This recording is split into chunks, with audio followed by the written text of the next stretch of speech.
So, hello fellow coin collectors, how you going? This is Glenn, and this will be an under 10-minute video because that's all the time I got. I need to delete space.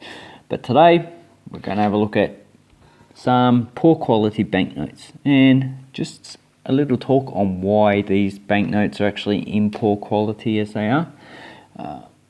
So when a country is just brand new, or when a country needs to introduce emergency money, they would try and not put much effort in the design of the banknotes. So if you have a look at all these banknotes, most of them don't have a good design. So we have a Latvia 2 rubles. This one was introduced to replace the Russian ruble, so 1992, and they actually rushed this through, so they would have only had a few months, in which if you want to design a good quality banknote, so like this Italian 500 lira, then you need to make the proper preparations, and that could take, I don't know, 1 or 2 years or even more to actually done it. Like Australia, it actually took 13 years to actually introduce currency because they need to implement the infrastructure, and then they needed to get the designs ready and then print them and issue them. So these banknotes are actually not really counterfeit. Actually, no, they are counterfeit friendly. They're easy to fake even at the time period because they just so basically done. So you can see this one just has patterns. Computers can quite easily copy this type of banknote. I think the hardest part will be the watermark, but you know, watermarks are only just where the paper is thinner and thicker, so that can actually be done. So the density of this paper is actually different than just the one without a watermark. But the worst one I have is this Uzbekistan, and this was introduced like the Latvian ruble. So this is a SOM, so this is in Cyrillic, SOM, Uzbekistan, coat of arms, a little bit damaged there. And have a look, this looks like it's just laser printed or something. And this was introduced to replace the Russian Soviet ruble as well. And as you can see,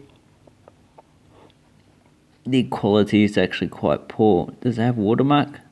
There's variations in the color, but I can't see a type of watermark. So these banknotes, and here's a third one from the former Soviet Union, is a Belarus. This is 50 kopecks, so half a ruble. Has a squirrel. Is that a squirrel? Not too familiar with Northern animals. It does have patterns in the watermark. So that's a basic security feature of these banknotes, are watermarks. And if you look on the back, just as the older coat of arms that they changed in, I believe, 95. So this is pretty similar to the Lithuanian coat of arms, but they've actually changed that to more Soviet style type of coat of arms. And as you can see, there is no security thread and all that. And all these banknotes are actually quite the same. So they were rushed into circulation to replace the old currency, to actually get some type of control over currency issue, and also to try and combat the inflation that was actually happening at the time. So the Soviet ruble, or the later Russian ruble, was actually fallen in value. So these banknotes would have been introduced to actually try and combat that inflation, but in essence it didn't work because this country, Latvia, actually changed the currency as well again in the next year, and the Belarus ruble just kept on falling in value, and have actually issued 3 types of rubles. So they redenominated in 2000 and in 2006. So they've actually changed the currency 3 times because it keeps losing its value. And this currency is still in circulation, but its value is about 10,000 som to $1, so it's kept on losing its value. Then we have the former Russian republics,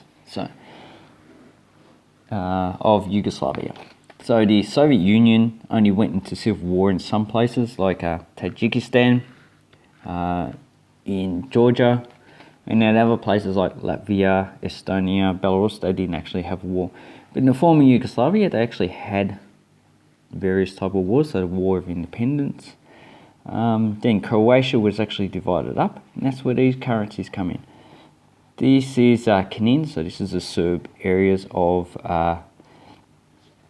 Croatia that were invaded in 1995 and reincorporated into Croatia, but at this time they were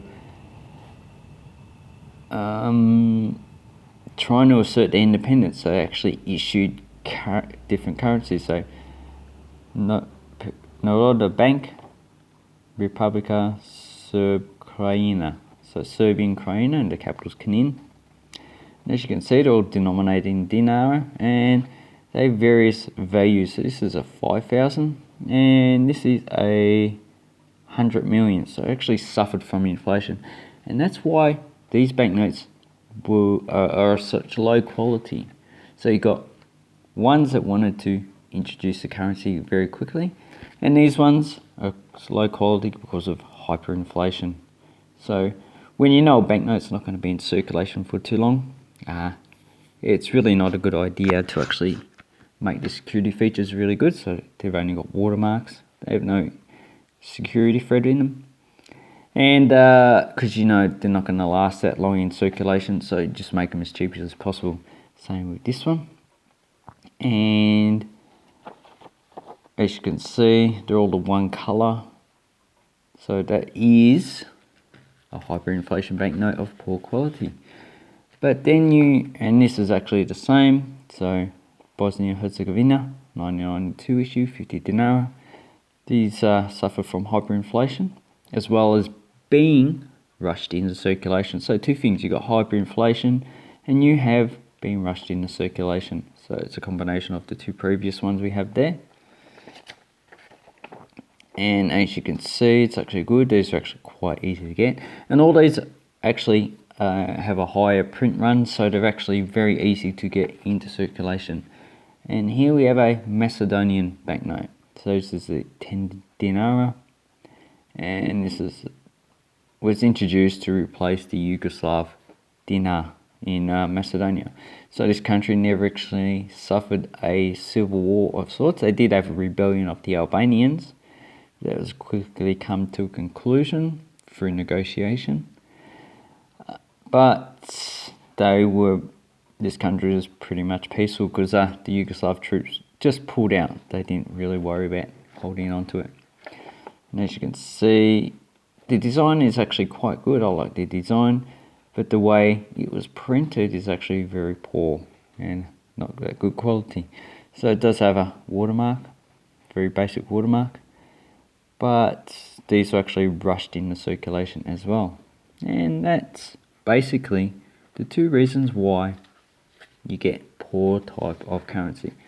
So the one is to replace a different currency very quickly.